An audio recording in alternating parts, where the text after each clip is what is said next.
RTK-ja është institucion publik i themeluar nga Kuvendi. Dhe Kuvendi është përgjegjës për financimin e Radio-Televizionit Kosovës. Bugjeti për Radio-Televizionin e Kosovës madje as nuk varet nga qeveria. Interaksioni i vetëm i RTK-s është me trupat e Kuvendit. Konkretisht me Komisionin për Bugjet, i cili duhet të miratoj alokimin e fondeve për RTK-n. Me atë vendim, thesari me automatizëm bën ekzekutimin e transferit.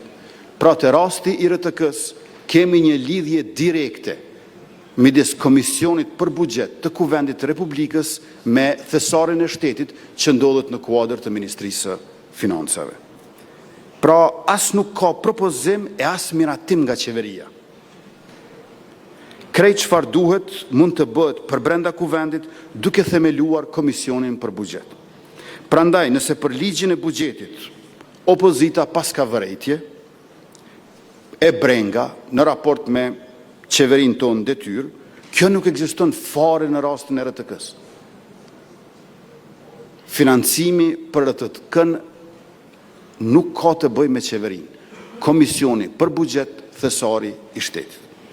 Në gusht të këtij viti, në munges të një Kuvendi të konstituar, ne si qeverin detyrë e morëm vendimin që të ofrojmë një zgjidhje imediate, por të përkohshme. Një overdraft, nëse mund të quhet ashtu, e cila do të mbulonte nevojat deri në konstituim Kuvendit. Meqense se nuk e kishim ende Kuvendin të konstituar, sepse nuk ishte zgjedhur kryesia e Kuvendit. Por tash Kuvendi është i konstituar, nuk ka asnjë arsye që të refuzohet miratimi i bugjetit të RTK-s nga Kuvendi.